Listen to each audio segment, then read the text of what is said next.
The president saying this. Guatemala, Honduras, El Salvador, they're paid a lot of money. Every year we give them foreign aid, and they did nothing for us, nothing. So in just a moment, we will be speaking with Univision anchor Jorge Ramos for his perspective on the ground in Mexico. And we will talk with Newt Gingrich, who sees the caravan as, quote, an attack on America. We begin with Fox News correspondent William LaJeunesse, who is live alongside the caravan. Good evening, William. Good evening, Martha. You can see the people now are just jamming into here, but I want to take you right over here.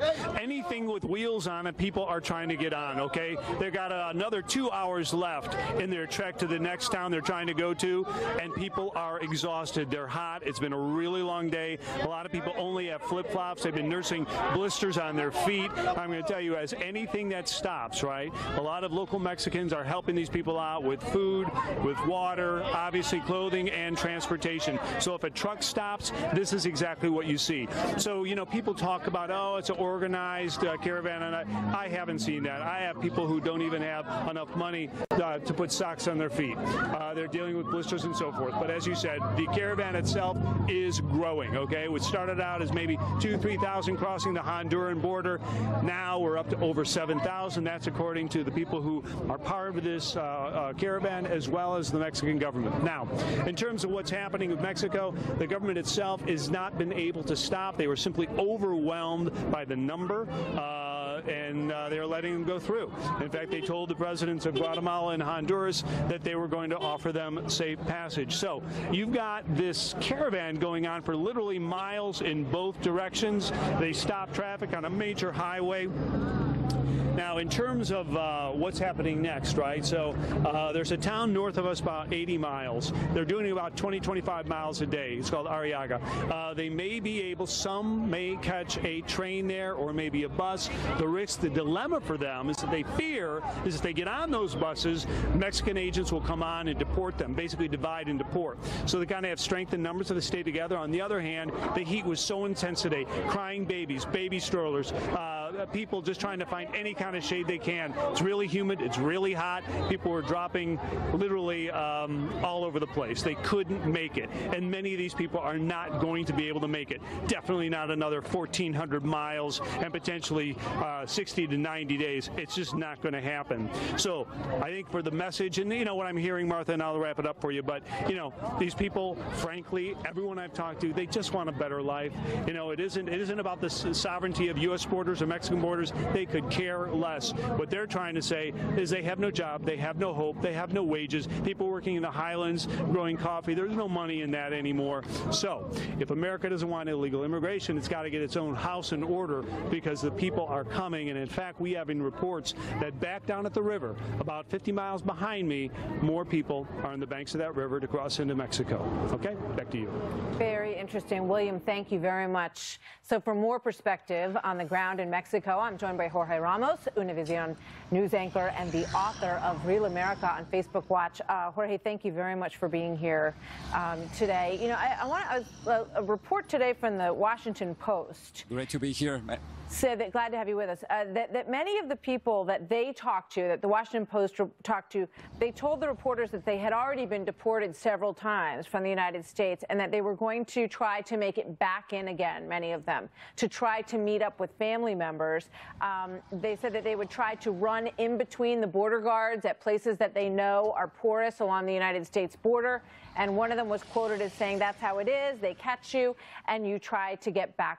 What kind of system is that?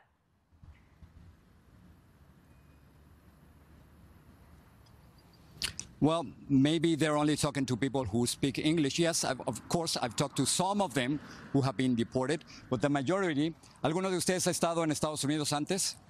¿Ha estado en Estados Unidos? ¿Ha estado en Estados Unidos? Los que vienen allá.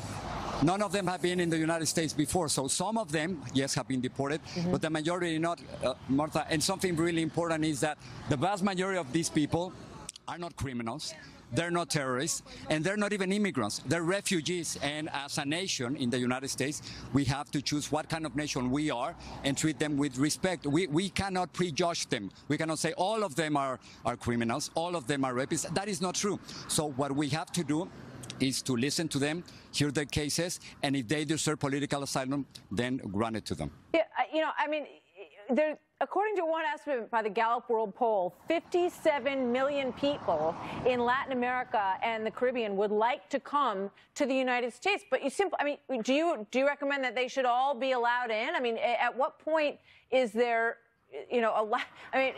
how is this going to work? Leave the border open, everyone, just out of the goodness of everyone's hearts, welcome in 57 million people eventually? No. So what do you recommend? No, I'm not for open borders. I understand what you're saying, Martha, but I am not for open borders. I think that the immigration system that we have right now is simply not working. It's not working for everyone. Trump's immigration policy is a complete failure.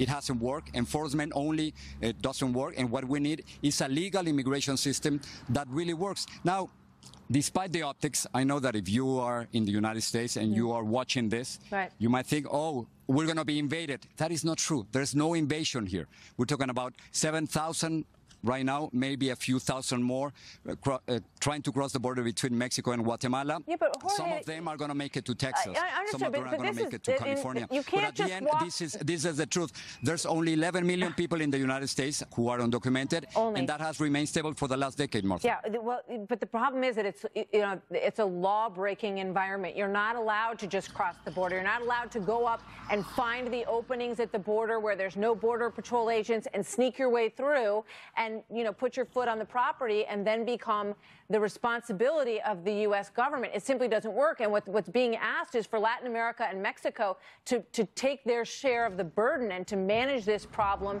and perhaps to find a way to improve their own economy so that everybody doesn't want to flood out.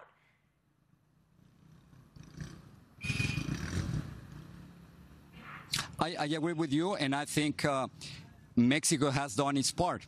President Peña Nieto, unfortunately for many immigrants, Mexicans and Central Americans, the Mexican police has become Trump's immigration police. That's the truth. What do you mean by that? We watched the fence. No, hold on. We watched the fence between Guatemala and Mexico be overrun. No, it doesn't appear that there was any attempt by the Mexican police to really handle this situation. Mexican police tried to prevent.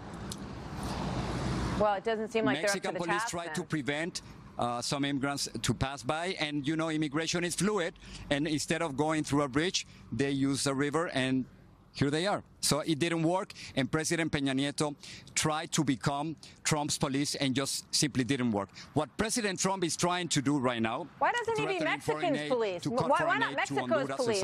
This is your problem. I'm sorry. It's the worst he can do. Because, let me just finish this and I'll let you talk. Okay. Simply because if you put more pressure on Central America, more people like this are going to try to come to the United States. Yeah, well, obviously there's a big problem with the economy and with the Mexican ability. It's not Trump's police. I mean, Mexico has its own police department. They have a responsibility to deal. You guys in Mexico, they deport tens of thousands of people every year back across that border. But let me ask you this: in terms of the people that are coming now, the caravan which just keeps growing and growing, why now? Why now? Why did this all come to pass and this group growing in numbers by the day? Why now?